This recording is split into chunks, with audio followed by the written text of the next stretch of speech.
Ladies and gentlemen, before we introduce the starting lineups for tonight's game, we'd like to welcome back to Abington High School members of the 2019-2020 State Championship basketball team. Please welcome out onto the court Andrew McCluskey, Cam Kearney, Gabe Spry, Matt McGuire, Matt D'Ambrosio, Tommy Fanara, and Will Klein, representing the state championship team. This team amassed a record of 22-5, and throughout the state tourney, they had a margin of victory exceeding 20 points each game. This is their 50th anniversary of that fantastic season. Congratulations and welcome home, members of the 2019-2020 State Championship Green Wave basketball team.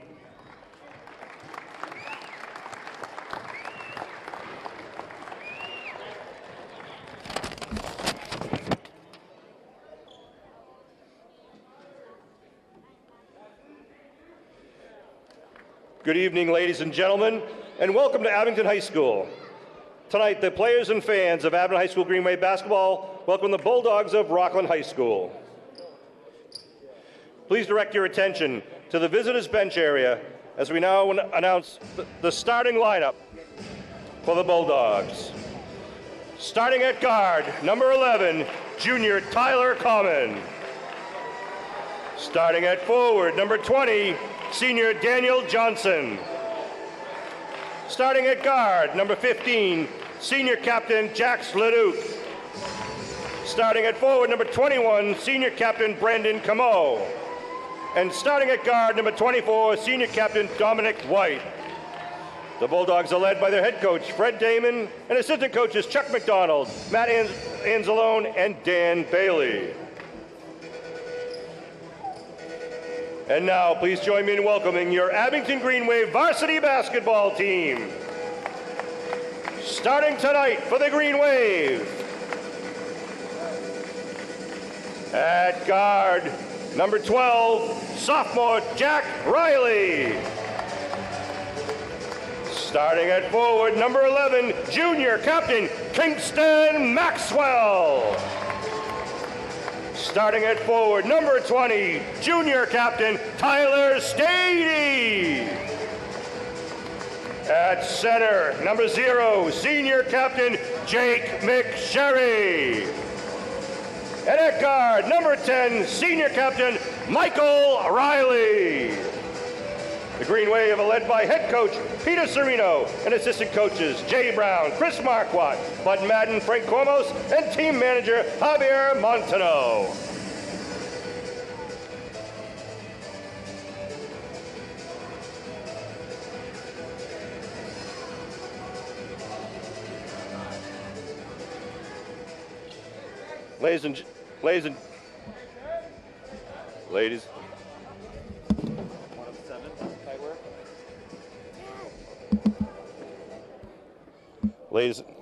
Ladies and gentlemen, we ask you all now, please rise, remove your hats as we pay tribute to our country and to those who defend our freedom by playing our national anthem.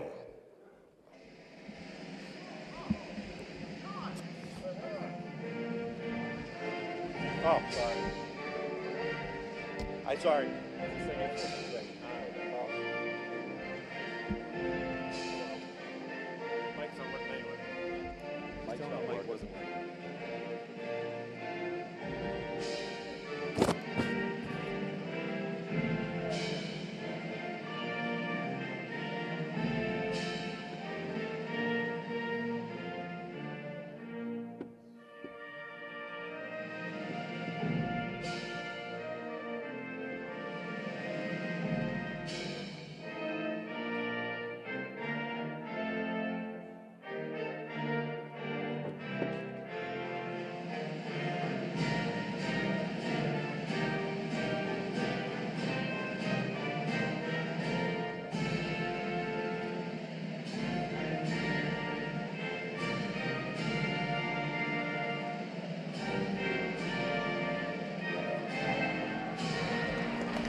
Ladies, gentlemen, boys, and girls, Basketball fans of all ages, hello and welcome back into the gym here at Abington High School for the nightcap. It's game 3 of 3 on the Abington Cam triple header today.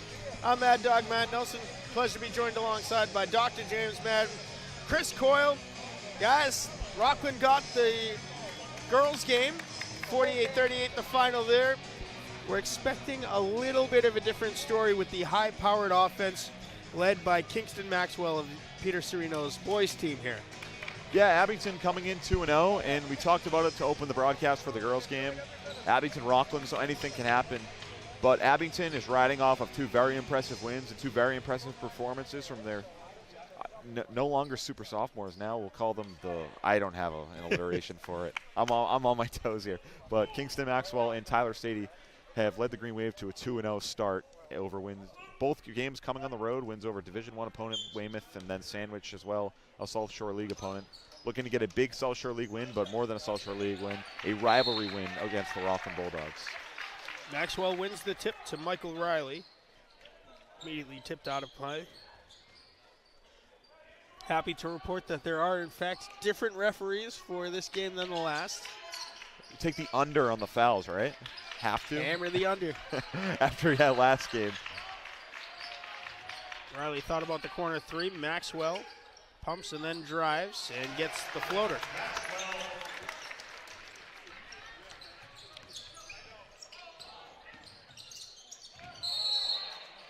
Riley takes the offensive foul from number 24, Dominic White.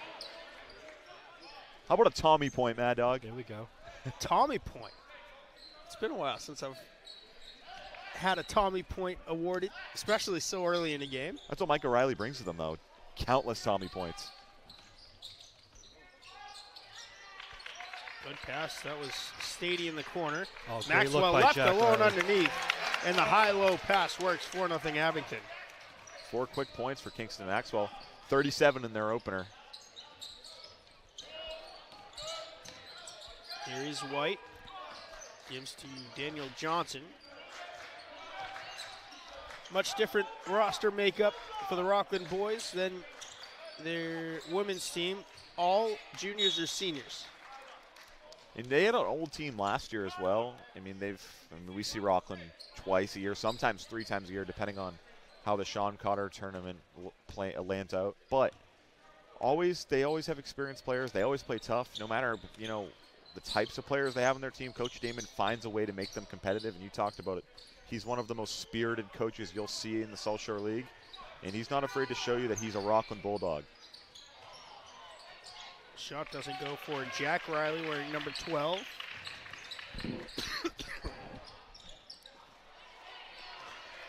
Maxwell steals it away. Off the side of the glass. Rebound brought in by Tyler Coleman.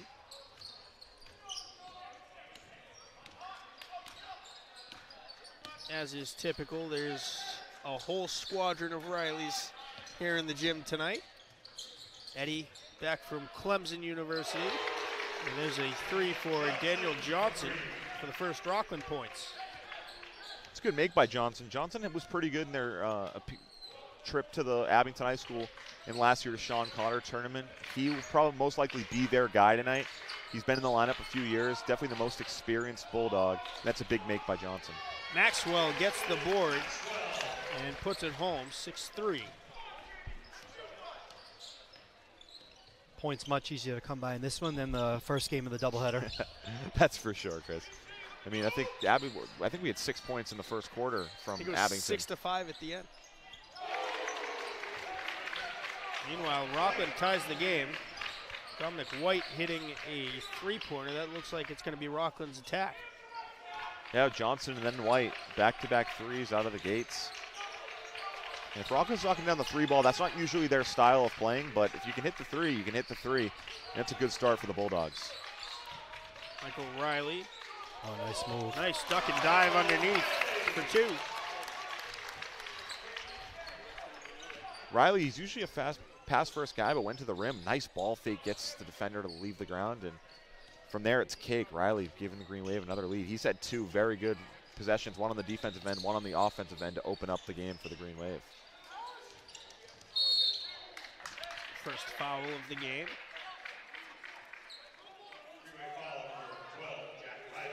Jack Riley called for the block.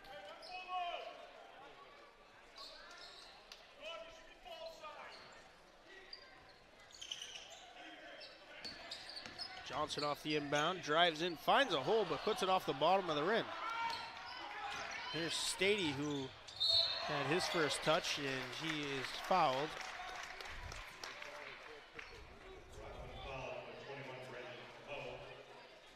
Good solid drive to the basket there, not settling. Stady, one of those guys, James, that we saw in his debut now 2 full seasons ago. Him and I believe it was either Savannah Erickson or Ava Williamson that put up 30-plus points back-to-back games in a doubleheader. I think it was Erickson, because I think it was a Hull. I think it was a doubleheader against Hull. It was both their first career games for the Green Wave at the varsity level, and 2 sharpshooters. And they've continued to do that throughout their career, and we've seen both of them grow. I mean, doing their games and broadcasting their games, especially Tyler, who him and Kingston have become 2 phenoms in the South Shore League and 2 of the best players, not only this year, but since they've been freshmen, starting all 3 years for the Green Wave. White kicks out, long 3, little heat check early. It's airballed, and here's the Green Wave faithful getting into the game early. Coach Damon did not look happy with that attempt. Coach Damon's not a huge three-point guy, so when they fall, he's happy, you know, when Johnson and White knock down the 3. But I'm sure when you airball a wide-open 3, Coach Damon's going to be the first person to let you know about his displeasure, because he's an old school, back him down, you know, score in the paint, play physical, you know, maybe a 40 to 37 game. I'm not sure he's a big fan, especially that early in the shot clock, airballing a 3. So Coach Damon, not only just a 3, a very deep 3. Yeah. and he'll never be afraid to voice what he thinks about a play. I mean, Mad Dog, we've been watching him coach against the Green Wave for the past 4 or 5 years, and he'll always find a way to help make his team feel like they need to improve. And obviously there's a lot to improve. But Rockland, they've done a nice job shooting the ball to open up the gates. They're not usually a heavy 3-point shooting team, but Daniel Johnson and Dominic White have knocked down some 3s, and Green Wave lead is only at 3 points with 4:04 to play in the first. So, James, are you suggesting that Coach Damon is not a big fan of the current NBA?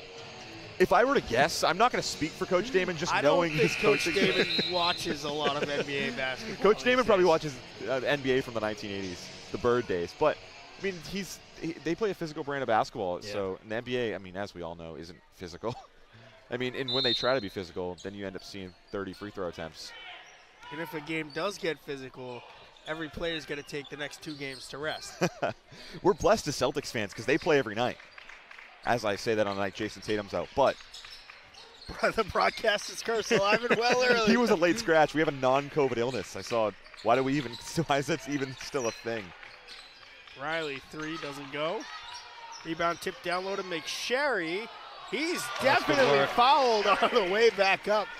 It's not called, but he gets the bucket to go. They're doing their best impression of what the last referees did not do. That would have been called a foul 10 times over in the last game, but McSherry did a nice job finishing through the contact. Baseline bounce pass over to Jax LeDuc. He can't get the roll. That's a tough take. That's a good take by him. Couldn't get the roll, but that's a great pass from Daniel Johnson that led into LeDuc.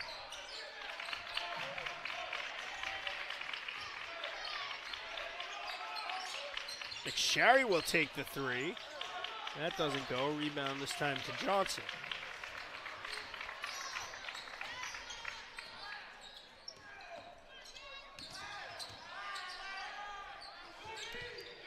.245 to go in the first. 11-6 Green Wave lead. Good look.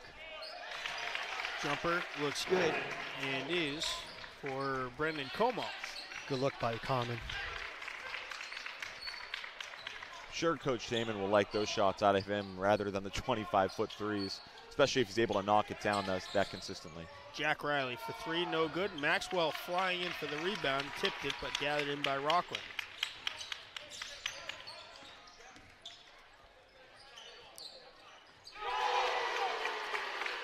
Coach Damon clapping at that one as Rockland ties the game. And here I was saying Rockland's not a three-point shooting team, but maybe Coach Damon's changed his philosophy with like the NBA has. Maybe he is a fan of the NBA after all. If Coach Damon ever changes his philosophy on basketball, I think I would eat my hat. The game we know and love has come to a complete end. Corner three this Another time. one. And that one falls. Well, here's another instance of the announcers jinx. Here, I open the broadcast. They don't shoot the three a ton. They've already knocked down 4 threes in the first quarter and have a 14-11 lead. Meanwhile, Kingston Maxwell, a nice spin around jumper.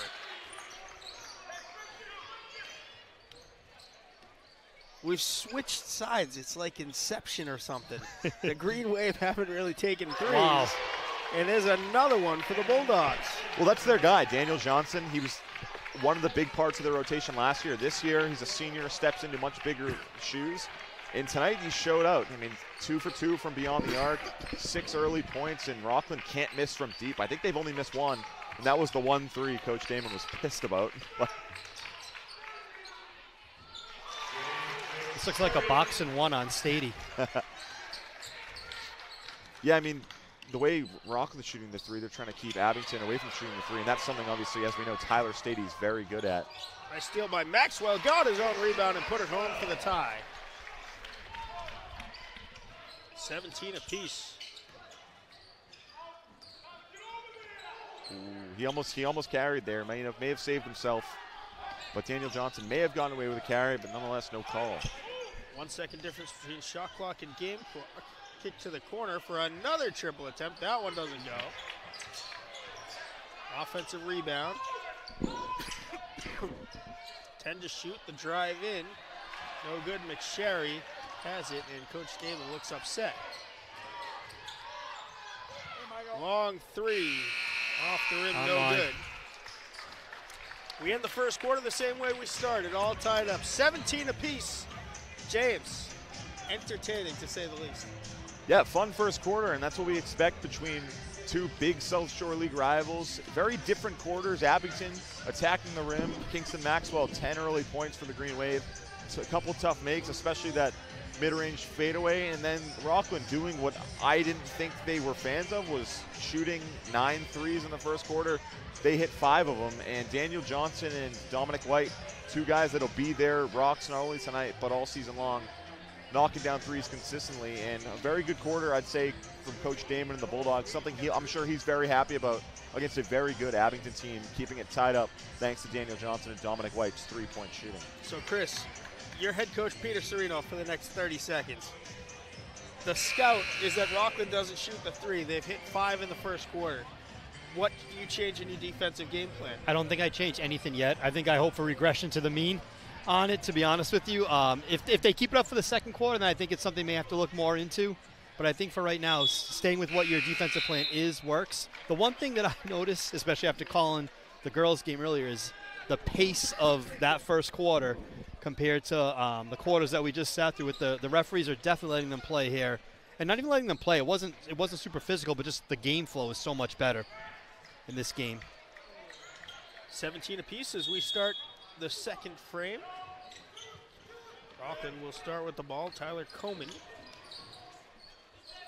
gives to Felipe Franco. Stolen away by Maxwell. He's in. Had to pull up Probably for should the have called that layup. bump. Coach Serino now upset of the no call. Trapped in the corner, and the Green Wave come up with the loose ball.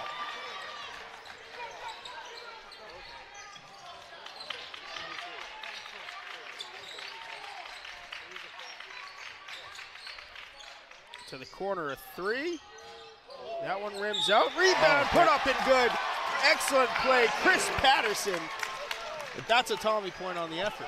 It is, and Chris Patterson's made some winning plays in prior games. He was good in the win over Sandwich. He was good in the win over Weymouth, and now his first minutes of the game, for seconds of the game, he hasn't even been in for a full minute. Offensive rebound and a putback layup, and one going to the line with a chance to complete the old-fashioned three-point play. Patterson was also excellent on Thanksgiving for the football team. All-around athlete. I mean, stepping into bigger shoes. We saw last year's team, they graduated a lot of key pieces. That means new guys can step up, and Chris Patterson's been a beneficiary of that, having a very good start to the season for the Green Wave. Another Rockland three-point attempt. That one rims out. The putback doesn't go either. Rebound this time to Liam Ward.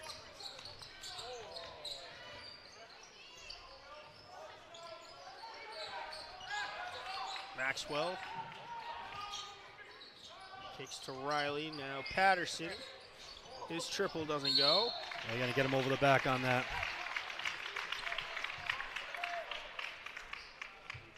And he's so long and athletic that it's so easy for him to go over the back and gets himself into a little bit of trouble. But that's not a foul I mean you're necessarily upset with if you're the Green Wave. No, it's good hustles. Just solid position by Como. And he just had a good defensive rebound for the Green Waves. That's just what he does. He's a rebounder. He's athletic, and sometimes you're going to get into those situations. A little bit of a full court press on for the Green Wave early. Another three goes down for White. 2019, Rockland has the 1-point edge. And that was his third three of the first half. What a start for White. It's been White and Johnson for the Bulldogs. 5 combined threes from the 2, and Rockland back in front.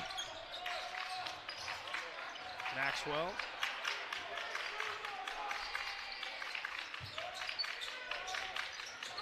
Tried to force him through the Stady, taken away. Rockland has numbers if they hurry.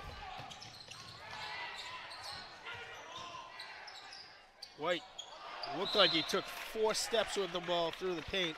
He had the right idea. He had the right idea there, just sped himself up a little too much and a little bit of a miscommunication on the baseline. The cutter was thinking bounce pass on the lane. He was thinking going up top. Right idea, just a little bit off in the execution and a Rockland turnover.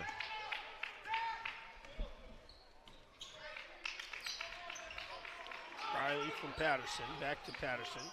Yeah, they're not about to let Stady get going.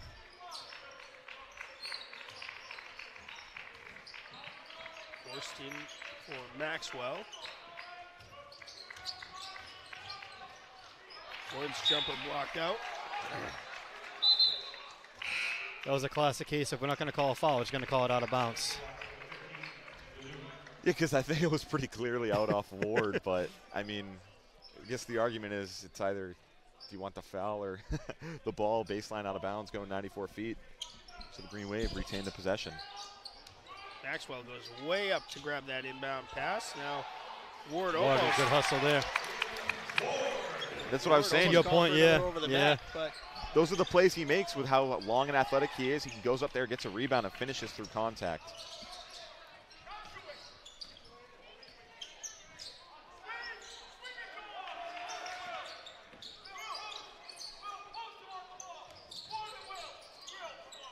kicked over to Franco. Maxwell tried to come up with another steal, and he's called for the foul.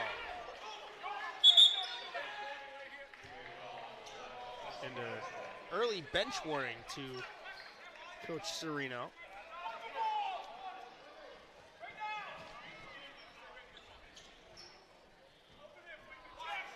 That was a quick trigger. Yeah, I wonder if that wasn't just. I wonder because it wasn't coming from Coach Serino is where that came from. Referees don't want to hear it, let alone from the assistants as well. Oh, good look by Stady.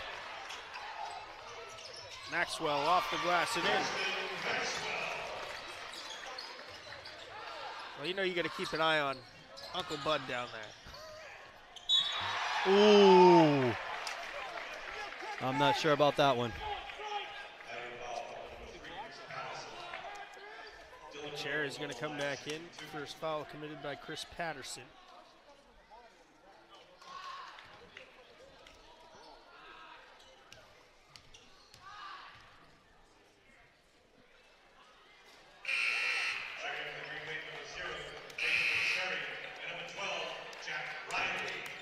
Jack Riley comes back in as well. Michael Riley and Liam Ward come out.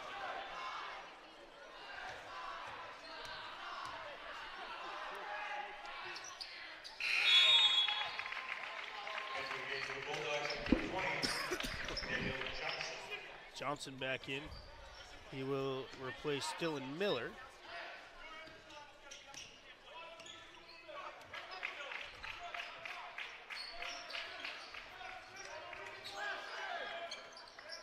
Jack thought about the three, instead kicks to McSherry. Patterson left open. His triple falls to the bottom of the well. It's good. Good ball movement there. Really good ball movement. And a loud block by Maxwell right in front of the student section. Maxwell gets up there. I mean, his vertical was impressive last year, but you can tell he's been hitting the gym, not skipping leg day, and you see him even in warm-ups getting up there. His head gets at the rim, but that time showing it off, getting the block, and just another good defensive possession from the Green Wave after a really hot start. Yeah, that time he got him. Good hands initially, though. Maxwell looks like he's put on somewhere between 5 and 10 pounds of muscle. I think I put on 5 or 10 pounds, just not of muscle, for being honest Well, here. you are a victim of the freshman 15, as it's known in college. Well, I called it the senior year 50. That's what I called it. So I had a rough senior year. I always said, I'm going to get to the gym at school. I bet you can guess how many times I went to the gym. It sounds good in theory. You're going to the gym, just the wrong gym. Yeah, exactly. It sounds good in theory, doesn't it?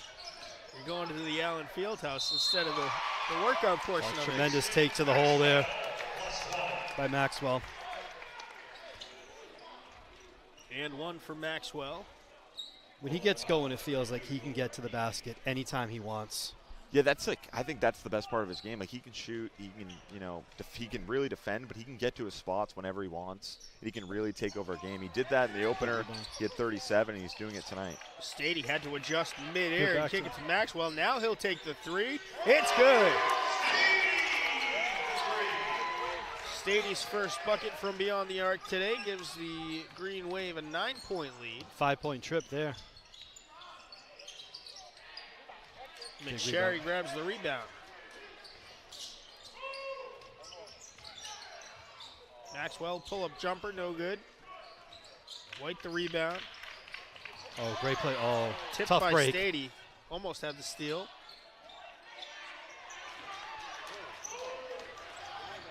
Stady driving in. Creative off the glass. It's good, and a timeout called by Fred Damon.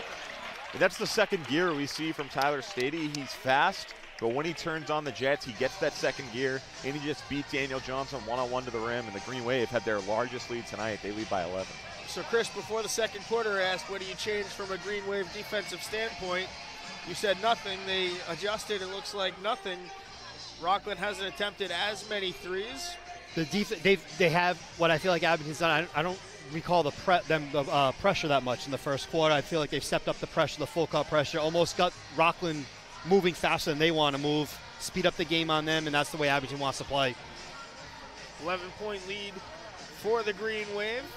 Rockland, however, in a double bonus with 3:16 to go in the half. James, what do you think Coach Fred Damon's telling his squad? I think he's telling them they have to take care of the ball. I think they did a very good job taking care of the basketball in the first half, but obviously the Green Wave have stepped up the pressure. They've put more pressure both full court and just, even in a set piece on the defensive side of the ball. And the three-pointers have stopped falling. I think Rockland's kind of steered away from it. Green Wave are doing a much better job defending the three ball in the second quarter because, like I said, I don't think they were expecting a three-point barrage from the Bulldogs in the first quarter. So just keep attacking the hoop. But, we talked about it in the first game of the day.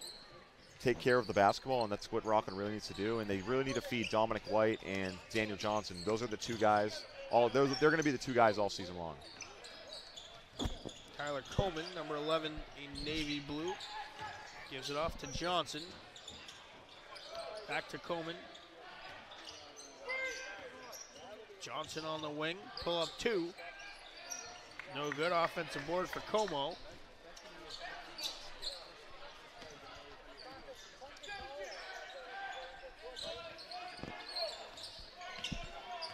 White steps up three offline. Johnson underneath. Good defense by Blocked McSherry. by McSherry. Defending without fouling there.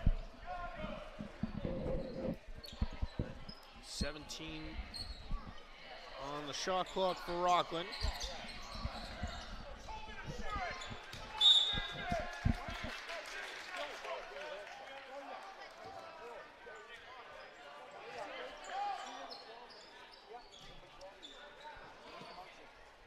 The defensive pressure on the inbound forces another turnover. Score holds at 33-22. Jack Riley can't get the bounce. Rebound loose, gathered in by the Bulldogs. Here's Tyler Coleman. White drives baseline, gets the floater. Nice lefty right there. Maxwell, pull up 2, front rim. McSherry, Great rebound the by offensive McSherry. board. Got hit there on the arm, it looked like. Another block, Maxwell, the giver of that one. And Stady settles. Jack Riley down Good low look. for McSherry, it's good.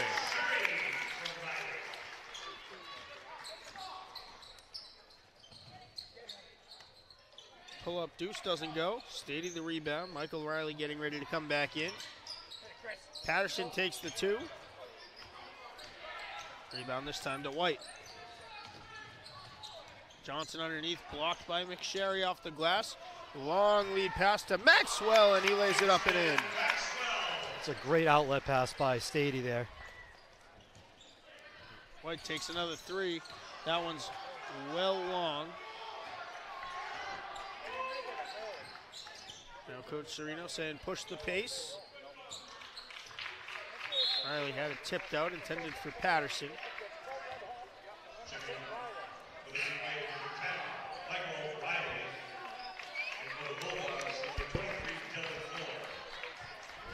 Dylan Miller back in, one of 7 seniors on this Bulldogs roster, along with 6 juniors.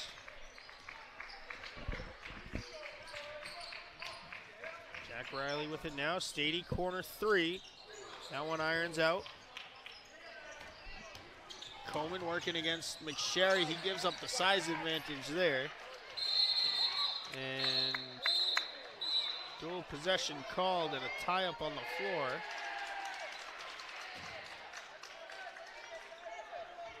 Probably a good decision by the official with the quick jump ball whistle there.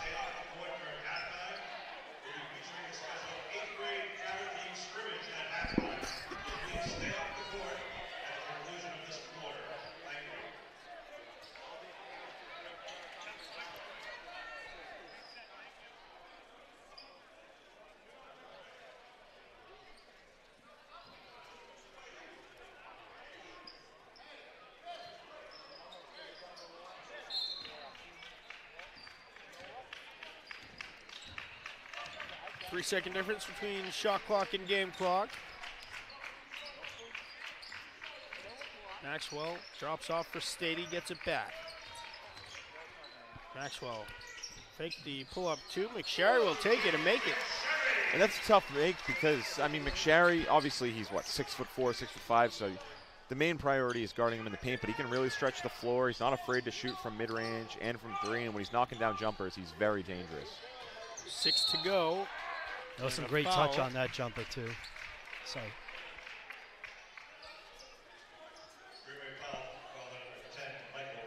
Michael Riley called for the block. Double bonus situation. We'll put Tyler Coleman at the line for 2. Patterson and Jake Tikhanoff will both enter for the Green Wave.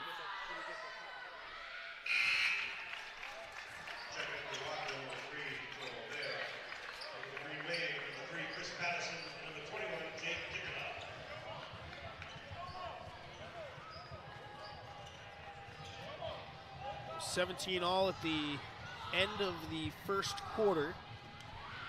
Green Wave have added 22 to that total. The Bulldogs with just 8.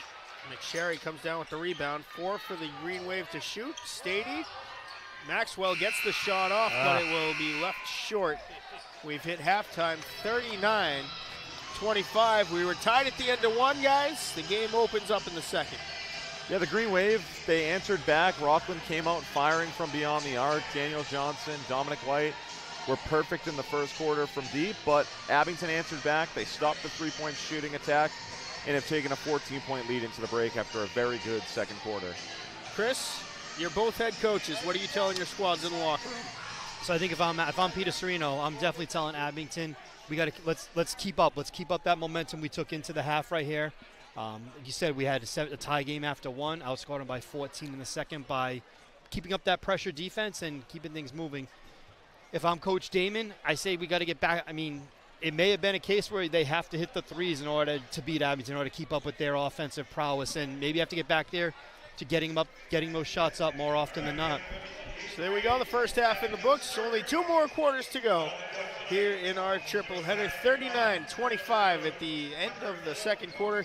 The Green Wave leading the Rockland Bulldogs. We'll step aside, take the break, and bring you the third quarter of action right after this.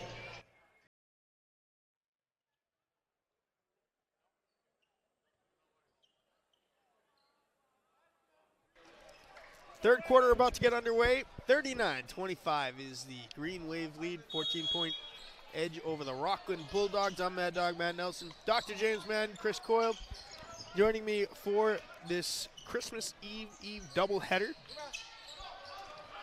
Festivus. A Festivus, absolutely. Today is Festivus for the rest of us. That's on tap when I get home. Michael O'Reilly will take the opening 3 of the third quarter and drain it.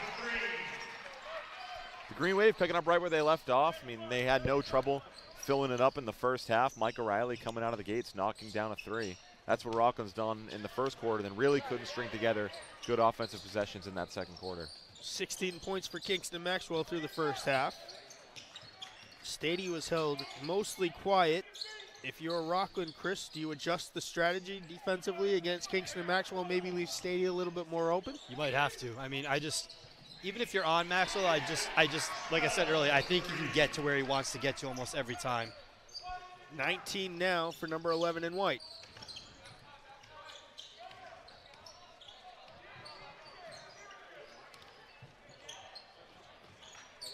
James, I think you mentioned the first half, the strength of Maxwell is like the biggest difference from last year. You can just see he can absorb the contact. It doesn't affect him. Yeah, no matter the defender, I mean, he gets to his spots. You know, he gets to wherever he wants the floor, whether he wants to facilitate and find an open shooter or go to the rim and do it himself. He's really evolved, I'd say, physically, because he's always had the talent, but you can tell, especially when you see him get his head up at the rim when he's going up for rebounds, he's really, you know, put on an extra few pounds of muscle, and it's really starting to show this season.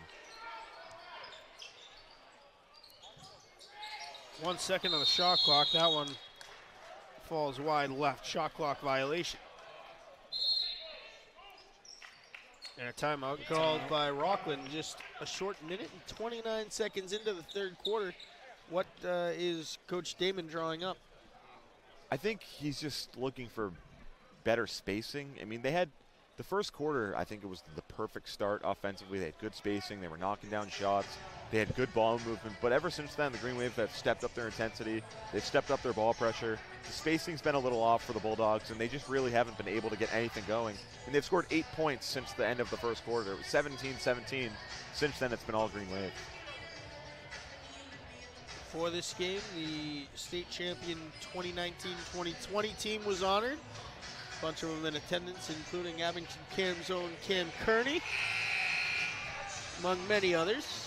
He's hard to miss, Cam Kearney.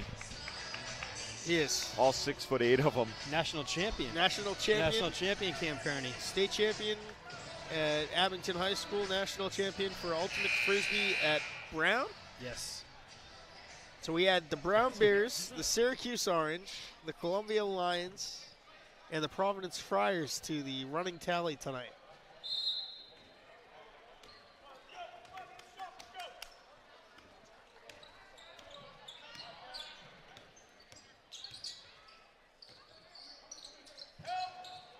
Maxwell off the glass and good. Another assist for Michael Riley.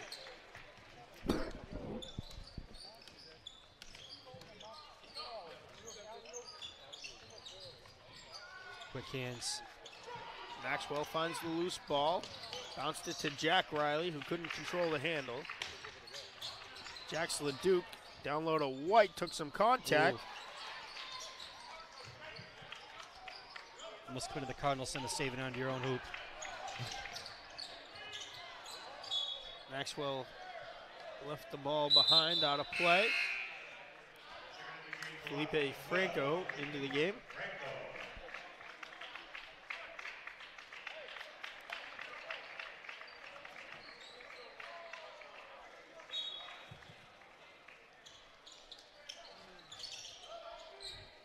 The on-ball defense of both Rileys, though, it stands out whenever they're on somebody. Yeah, that's like I was saying. I feel like the Rileys just have to make countless Tommy points throughout the nights. And first defensive possession in the game. I mean, Michael Riley drew a charge. Jack Riley picking his man up full court, and that's a good take by Daniel Johnson. But that's what the Rileys do. They defend. Michael Riley showing off he can knock down threes to open up the third quarter. They get it done on both ends. Seems like every Peter Serino team has at least two of those guys. It was Michael Van Luling the last time around. Will Klein was another one of those guys, never afraid to sacrifice the body. Well, Will Klein took some brutal blows in his reign. Not only obviously was a phenomenal running back, but as a basketball player, remember he took a brutal blow to the face, to the jaw. He was willing to put it all on the line for his team, and without Will Klein, there isn't the same success, right? He had that famous Green Wave three-point shot with 0.8 seconds to go at the Garden. Will Klein was a winner for the Green Wave, and that's the type of players you need on your team if you want some success. Also in attendance tonight as well, part of the 2020 state championship team.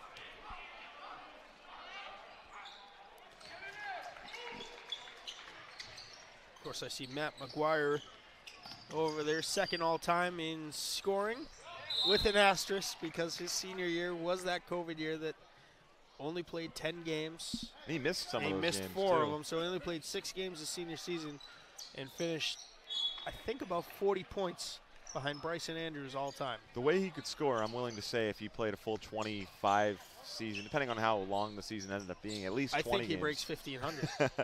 I think he would have been able to find 40 points in those extra 14 games. Don't you think, Bad Dog? He might not have needed all 14. He might have only needed one night. I mean, he scored 41 down in Mashpee one night. So, I mean, he had done it before.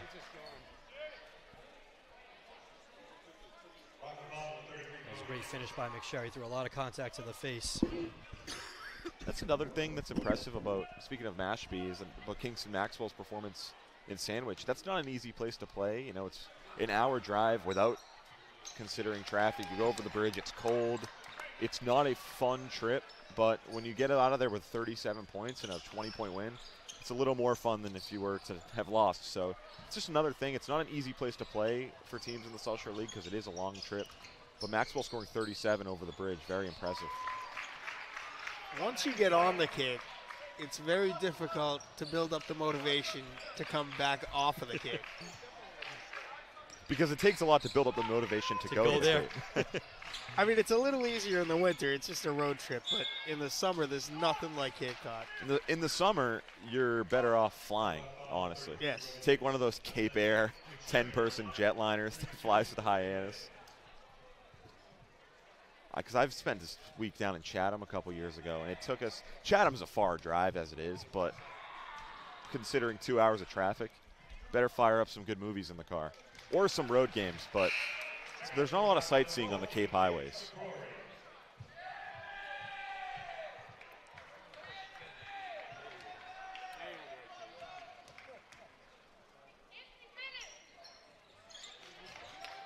For some reason, my mind is corrupted enough to drive down to Falmouth. I left at 8:30 on a Saturday morning. Oof, that sounds like a blast, Mad Dog. I did not arrive until 11:45. It took me 3 hours and 15 minutes for what would normally be like a 35 to 45-minute drive if I left at any other time. Yeah, because Falmouth's, I mean, as close as it gets to the Right bridge. over the bridge. 3 for Jack Riley, no good. Green Wave up handily now, 53-29. Back-to-back takes by White. And I know the score isn't in the favor of the Bulldogs, but Dominic White's had a really nice game for them. He had knocked down some threes. He's made some tough buckets. It's just everyone else outside of Daniel Johnson, who's also had a good game, has really struggled on the offensive end. Speaking of. James. That's the positive announcers jinx we talk about. See, we get things right up here, too. we try to help players as well, you know. Not everything we do is negative. Lead to 20 for the Green Wave, 53-33. Chris Patterson checks back in. He gave the Green Wave some good minutes in the second quarter, Patterson did. I mean, he's given them good minutes now through the first 2.5 games of the year, so stepping into a much bigger role than he had last year. McSherry thought about the corner three. Bounces it in for Maxwell. He'll go to work in the post and put it off the window and in.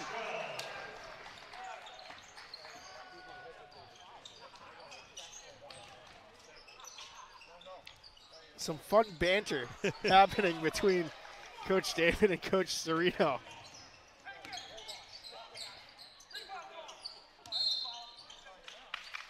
And a foul called by the officials and Coach Damon. That might have been Kingston's first force of the night, where I feel like he could have dished off there or settled down for a minute. Jake Tickenoff back into the game. He'll replace McSherry down low.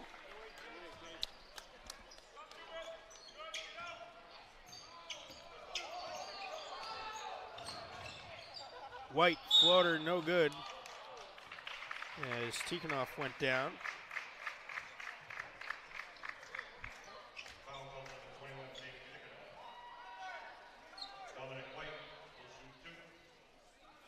Tikhonov was called for a block. He thought it was a charge. It was close. There's no restricted area here, so I don't know. I feel like that's for the better, too. The restricted area just causes more chaos. Yeah. It's a tough call for the refs. I mean, that's one of those 50-50 judgment calls. You call it one way, Abington's going to be unhappy. You call it the other way, Rockland will be unhappy.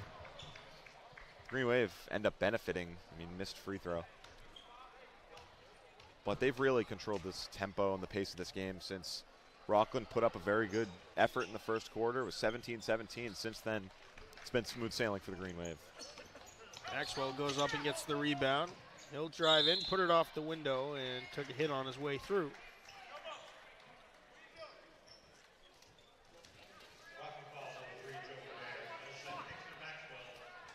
That was a perfect example. He gets ahead of steam like that. It's going to be virtually impossible to not to stop him without fouling him.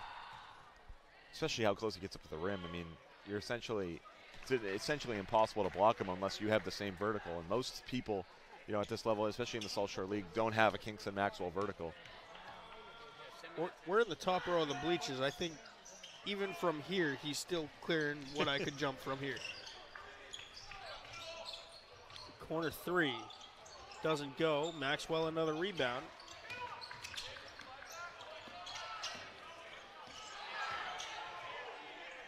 Stepping through, gets the roll. That's a tough finish by Kingston. Kingston did it all himself. He almost lost the handle. He stayed composed, finished through 3 defenders, and all Rockland can just do is shake their heads because that's what he does, and that's what he's really taken that leap this year. He had that breakout game against Sandwich, and now doing it again for the Green Wave tonight in their 25-point lead. Stady comes to the bench. He's been held mostly quiet. He's got 5 points. Kevin Loeb's first appearance of the night. Johnson three is good. He continues to fill it up. Johnson's shot the ball well. He's attacked the rim. He's been good defensively. It's just Rockland Patterson hasn't been three. able to do it else. From our angle, I had no doubt that was going in. It looked good. And They Patterson, all look good from up here. especially when Rockland's shooting the ball the way they've shot it tonight. Maxwell throws it down.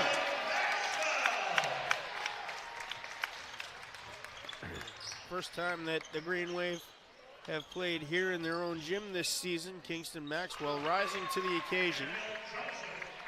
Johnson, another nice pull-up jumper.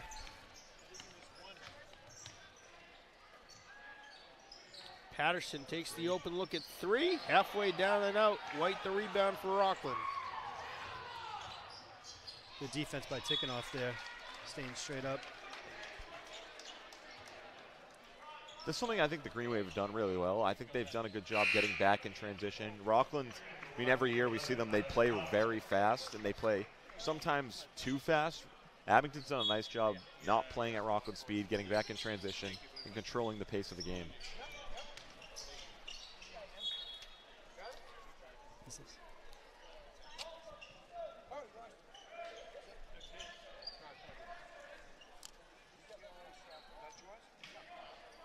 Rockland for the inbound. And foul committed by Kevin Lopes.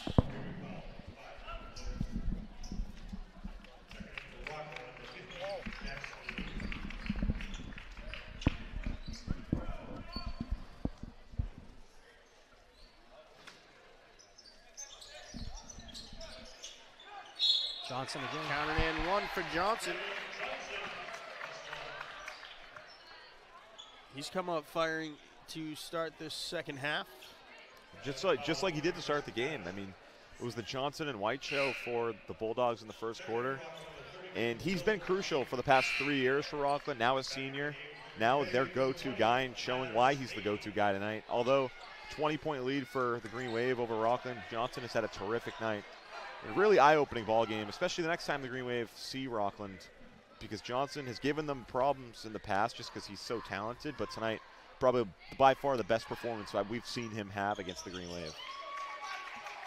3 points the old-fashioned way to cut the lead to 19.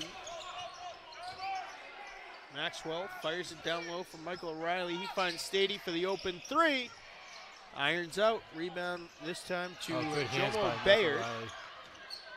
Riley the steal. Maxwell the rebound. Now Stady comes flying in.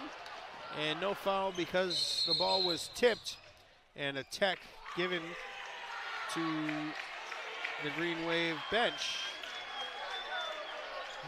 Coach Serino getting technical for something. I'm not quite sure what. I don't want to say that helped the Green Wave, but Rockland was on a break there. And that completely negated the break. And they still get the free throws, but Rockland had a potential fast break layup opportunity that was taken off the board because of a technical foul. So maybe sometimes you'll see the refs hold off and wait to call it till after the break is over. Exactly, because I mean Rockland shouldn't be punished for an Abington technical foul, but I'm obviously Coach Serino won't take that. He doesn't want a technical foul, but maybe taking away a fast break bucket, who knows? I think Coach Serino was asking why there wasn't a foul with all the contact on the rebound underneath. In more words than that, of course. Maybe not as politely as you did. Or maybe he was extending his holiday greetings, who knows? Now Joe Mazzulla style conversation. Saying Merry Christmas to Justin Van Dyne.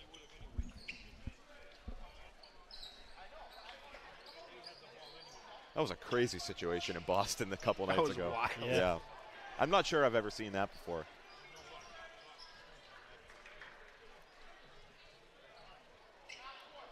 That's something Tom Heinsohn used to do when he was calling games. Maybe we need to end up like him. So now Coach Serino saying the inbound should be at half court on a technical foul.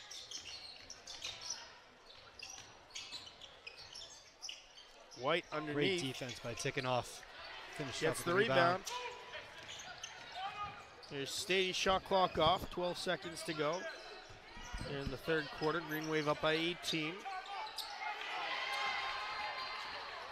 Bulldogs come away with the steal. Maxwell went way up to try to block the shot, and it hit Coleman, who was laying half out of bounds. So it's a Green Wave ball with less than a second.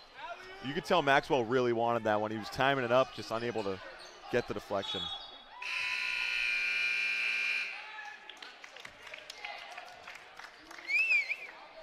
Michael Riley fired the Hail Mary pass at the end, but it was intercepted by the Bulldogs. So the third quarter has come to an end. It's a 18-point lead for the Green Wave, 60-42. Rockland showing signs of life. Chris, we'll start with you. How do the Bulldogs spark a comeback in the final 8 minutes? I think they have to just keep on doing what they're doing. Honestly, I think Johnson and White. I mean, White started the third quarter off for them well, but then Johnson really took over at the end of that quarter. I think you got to go through him and see what they can do. If you're them, you're probably trying to cut this lead to about 12 in about 3 or 4 minutes, and then go from there. Yeah, I mean, he took the words right out of my mouth. Daniel Johnson has been the guy the first 2 games of the season, and he'll be their guy all season long. Dominic White's been great tonight as well. But if they want to lead an 18-point fourth quarter comeback, Daniel Johnson's going to have to lead the way. All right, so as we enter the fourth and final quarter, Chris, what's your favorite Christmas tradition? Oh, favorite Christmas tradition. So I have 2 kids. So I have 2 kids now. This year is the first year where we don't have the full belief in either of them now based on their ages. So I used to be in charge of the elf, though, and I had to put the reminder in the phone every single night. But because the kids look at the phone every now and then, the reminder had to be something random. They couldn't say that. So my favorite tradition that I always laugh back is that it always has to be I forgot what it was. It was move. I think I just had move some random word, so nobody could ever figure out what it was. That's probably the one that comes to mind the quickest for me. If I thought about more when I was younger, I'd be able to think of some more. But on the spot, that's first in my head. Now, James, I know yours is very easily wrapping presents until 10 p.m. with your brother. But what is the Madden family favorite Christmas tradition for you? It usually consists of a lot of fighting. But, no, I'd say as I was younger, my dad always made me watch It's a Wonderful Life, much to the displeasure of a 9-year-old. But as I've gotten older, I've become, old enough to enjoy it. So, like, my 70-year-old self watches It's a Wonderful Life. Now I watch it by myself. Like, I watched it in my dorm room on November 1st. So maybe watch It's a Wonderful Life because I'm old enough now to enjoy the movie and understand what its purpose. Or maybe just the free gifts from my parents, like a real kid. But I don't know. I like the build up to Christmas. I like the lights, even though I'm too lazy to put mine up. I like just driving through the town and just seeing snow on the ground, lights on houses, and I like the build up. I'm a sucker for Christmas music as well. So just everything Christmas, I'm game for. Favorite Christmas song? Favorite Christmas song? Do They Know It's Christmas is a great song, but I've been on and this is a cliche answer, but I've been on a Last Christmas by Wham kick lately. But I'd say Do They Know It's Christmas just because, like, any time of year, you put that song on the radio, I'm blasting that. It could be the middle of July, who cares? That's the go-to song, and there's so many great artists in it too. I mean, you can't go wrong. But there's some corny Christmas songs, so I think that's a classic. Chris, favorite Christmas karaoke song? I don't do karaoke. Everybody does a little bit of Christmas karaoke when they're driving it's around. funny. So when you said the favorite song, my brain went to the Wham! Last Christmas. That's my wife's favorite, so that's the one that we hear the most. That's the one that went there. Honestly, I probably heard so much Mariah Carey stuff that it's got to be one of Mariah Carey's songs in the end. State Trooper Nash's dad just texted me, not Wham! So I fully retract that statement. Shout out Coach Adam Nash Sr. Trooper Nash, a Bryant Bulldog? Bryant Bulldog. We're seeing how many of the 364 Division I teams we can list off tonight. People probably think we have a problem at home.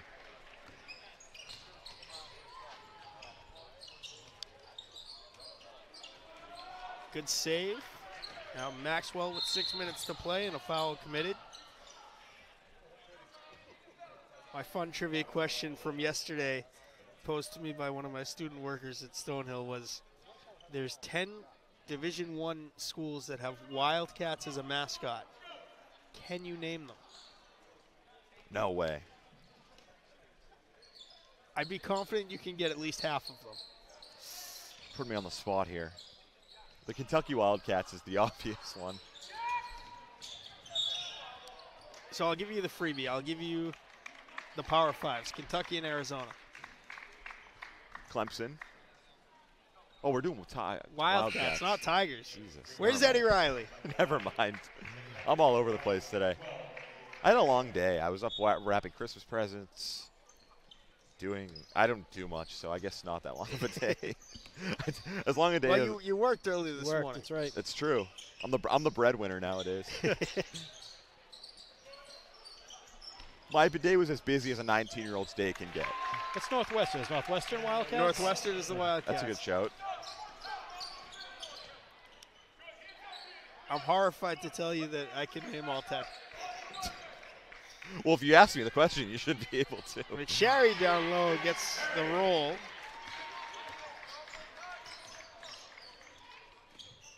Abington still hanging up by 18.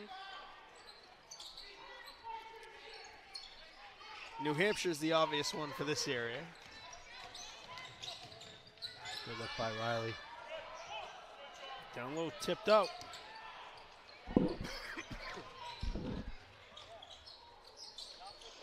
Good look. Maxwell comes down with the loose ball. Goes behind the back nicely. Dishes to McSherry. What an assist. Yeah, Maxwell, I mean, he's been able to facilitate now for 3 years, but that was maybe one of the better transition plays I've seen. And Jake McSherry, once he gets the ball, didn't panic, absorbed the contact, had a nice ball fake and laid it in. The Green Wave back up by 20 and just holding off any signs of a potential Rockland comeback.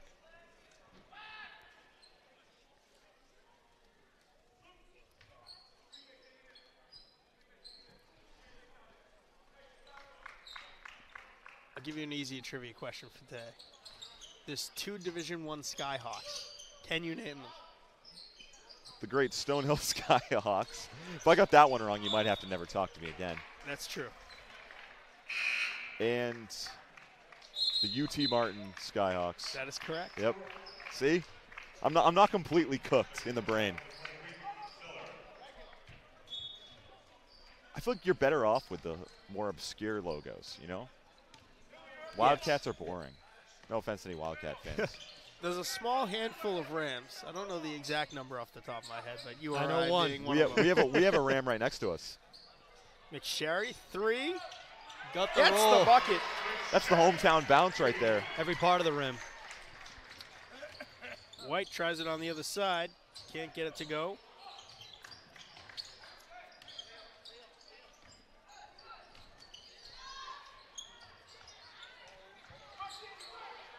Maxwell, 3-on-1.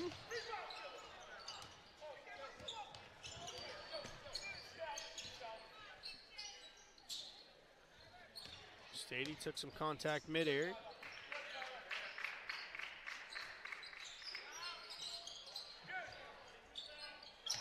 Cherry ripping the rebound loose and puts it up and in. Coach Reno probably happy he didn't get that timeout, and Coach Damon gets his timeout. But that's McSherry. That's what he does. He rebounds and he puts it right back up. One of the best rebounders, not only in the South Shore League, but maybe the entire South Shore. And he's actually, this is probably the best quarter I've seen of him this season. And he had the 3, he knocked down the 3. He had the tough finish after an incredible Kingston Maxwell dime, and that time the follow-up. Green Wave, their largest lead tonight. Yeah, definitely pulled away. Rockland played tough tonight. They did. Abington's got a real good team this year like they did a year ago, but Rockland, especially that first quarter, they came out, guns blazing. White and Johnson knocked down some tough threes, and Johnson and White have been great tonight. It's just they haven't had enough consistency from everyone else, but they've played a tough game, and Rockland's never going to take their foot off the gas because that's not Coach Damon's style, and they're going to keep fighting to the final buzzer, but I think they've played, obviously a 25-point game, but they've played a very tough game against the Green Wave tonight. The best thing, you just said it, James, the best thing you can say about them is they do not quit. They go out there hard the whole time. Coach Damon's coaching to the very end of this, trying to work with them. Even on that last play, you could see one of his players was upset about there, and Coach, what do you want? Be tougher. That's something they don't lack. Rockland does not lack toughness. They never have, and under Coach Damon, they likely never will. Especially not in this matchup. 25-point lead for the Green Wave. Joshua Benson getting some time late here, number 2 in navy blue. Dominic White on the far side, drives, kicks down low, and Brandon Como has 2.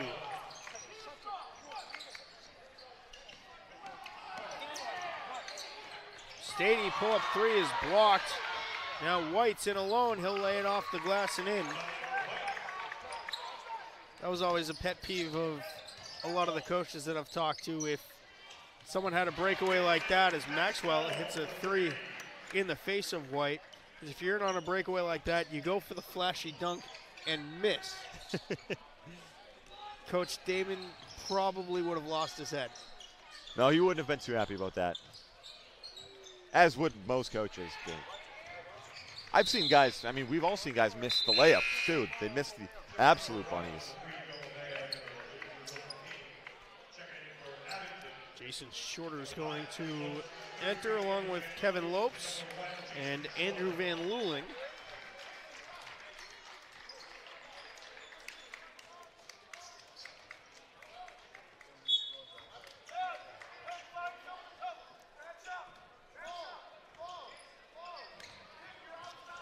Andrew Van Luling built exactly like his older brother Michael. Michael also a Bryant Bulldog. Club lacrosse down there? Yeah. Van Luling takes the 2, can't get it. Shorter on the rebound. Got hit Got twice. hit. Halfway down and out. He'll be at the line for 2. I miss when Jason Shorter was giving us the national anthem. anthems pregame.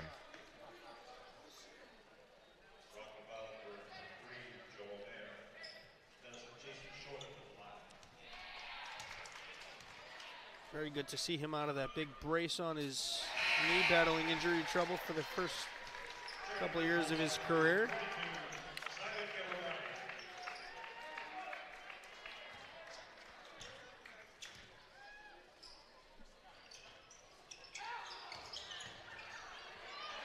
Rebound loose, and Lopes called for the travel. This is the opposite of where we were at the end of the girls' game. We're going to let it go. We're going to play it on. With the end of the girls' game got every foul call. This game, as there you I go. said, we can't escape it tonight, That's can true. we? That's true.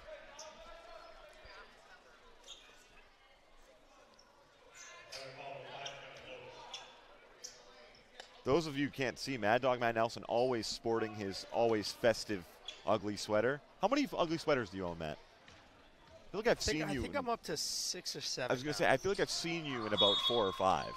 Just wait till the Thanksgiving football game next year. It's an all-time. All-time. I ordered it this year, but it didn't come in until after Thanksgiving. It's an all-time. Just I'm wait. going to hold you to that. On the road? You take it on the road with you? Oh, absolutely. Are you going to I have no problem walking into Whitman Hanson High School like I own the place. Are you going to give us a sneak preview, or are you going to have to wait and see? I could. You can't say anything. There is a picture. 'Cause I feel like I always see you like 2 or 3 days before Christmas, and you always have a different ugly sweater on, which I respect. I own none. So full disclosure, this isn't a sweater. You can say nothing to the people on the air. It's amazing. That's all we're going to say is it's amazing. It's a work of art. It is. It's a work of art. The people at home are probably confused. You'll out of have their to mind. watch next Thanksgiving. Put it on your calendars now. We're at Whitman Hanson. 10 o'clock in the morning kickoff. We'll be there. Likely 10 degrees. Likely 10 degrees. 330 days from now. This year it was like 35, but absolutely pouring. So we're calling it the Mud Bowl. Because after Abington won, all the players went sliding on the field. I couldn't convince myself to go out in the rain this year. Well, when you've got a live stream as fine as Abington cams. Exactly. Bowling pins flying everywhere. Lopes has it. He'll give it to Tikhonov, and he committed the travel.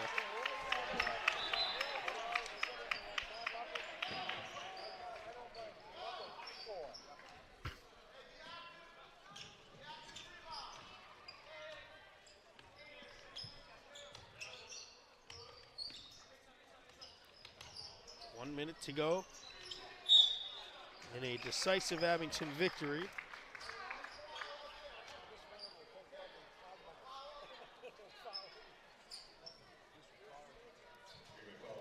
handful of nice ugly sweaters in attendance tonight. I like ugly sweaters. I think it's a bad name for them. I've had a couple ugly sweatshirts. The sweater material gets to me at times. I've had some of the sweatshirts. I don't own any. I tell myself every year I'll buy one, and then I don't. Maybe next year's the year. I have a dated one. It's a bar stool with a goat with the number 12 jersey, but it's only got 5 rings. So. Oh, that's a long time ago. Yeah.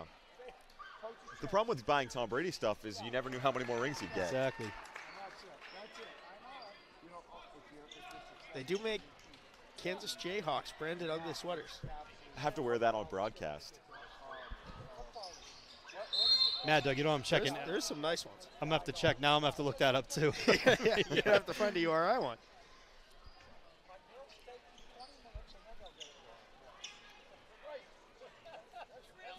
I would be an absolute power move to get Bill Self's autograph on your ugly sweater. Bill Self would think I'm crazy. I'm sure he signs autographs occasionally. My first press conference I went to, I walked in too early and made a complete scene, and Bill Self's in the middle of a statement. Whole room looks at me. I was like, this is rock bottom. Rock Chalk bottom. bottom. Oh, man. Yes. We have fun here. In perfect stereo. 45 seconds to go. Green Wave up by 20. Tikhonov. 15 to shoot. He'll drive through and get fouled.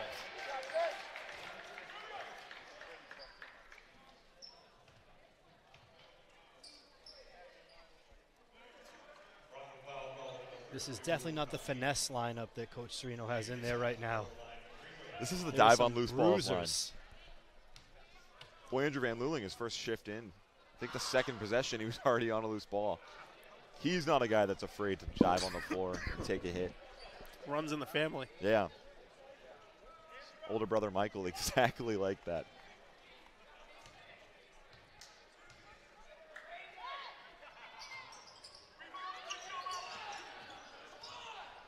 So we haven't yet mentioned Tommy Fanara, the Salem State Viking. He was on that 2020 team as well.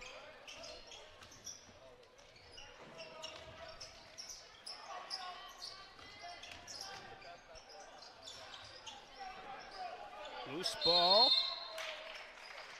You know what they say about the last 2 minutes of a game? We were flying along in this Yeah. fourth quarter.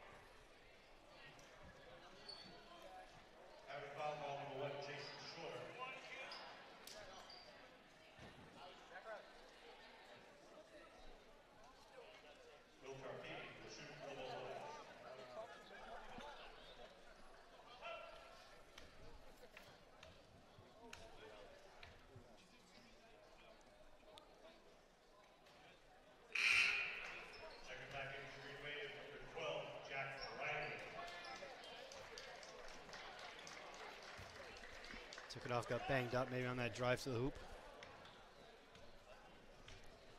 The one and only executive producer, Kevin Talkie, says, your outfit for next year's Thanksgiving is, and I quote, spectacular, Mad Dog. He has also gotten a sneak preview.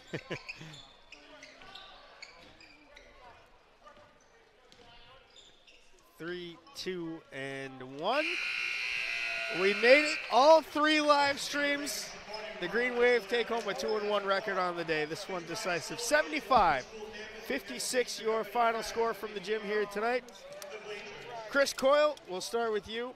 What'd you like about the Green Wave tonight, and what gives you hope for the rest of the season? I like how they hung in there. Right from the beginning, I think they were probably taken off guard about the Rockland three-point shooting, but they stuck with their game plan. They wore them down. They continue to get to the basket. I think they're looking at a really great season. They got a mixture of young with some veterans on there to carry them. Looking forward to see where the whole season takes them. James, Green Wave undefeated to start the year. Yeah, the Green Wave, Rockland played them tough, and they had a very good first quarter. It was 17-17 after one. But Abington took control of the game, took control of the tempo, and took care of business tonight, 3-0. And they have a tough weekend ahead of them. Trip up to the great city of Braintree, taking on the Braintree Womps, and then it's a tournament, so we'll have to find out whether it's Lincoln, Sudbury, or Weymouth, who they just beat on Saturday afternoon. But it's going to be a tough weekend, but a fun weekend for the Green Wave, taking a 3-0 record in the Braintree. We'll sign off with this. Chris, your message for Christmas to Green Wave Nation. Merry Christmas to everybody. Happy holidays. I hope everybody enjoys the time off they have with family and friends. I'd like to thank you two and Mr. Tachi for letting me make my debut here tonight. I appreciate it. Merry Christmas to you guys. Happy holidays to everyone. I hope everyone stays warm and enjoy the time, whether it's home from school, off of work. If some people do destination Christmases in warm climates, shout out to you guys. Book me an extra ticket next year. Merry Christmas and happy holidays, everybody. One more time, the final from the gym here at Abington High School tonight. The Green Wave 75, the Rockland Bulldogs 56. That's it for us. He's Chris Coyle, Dr. James Madden, our executive producer Kevin Tachi. I'm Mad Dog Matt Nelson. Merry Christmas, happy holidays. We'll see you after Christmas for more Green Wave sports action on Abington Community Access and Media. Good night, everybody.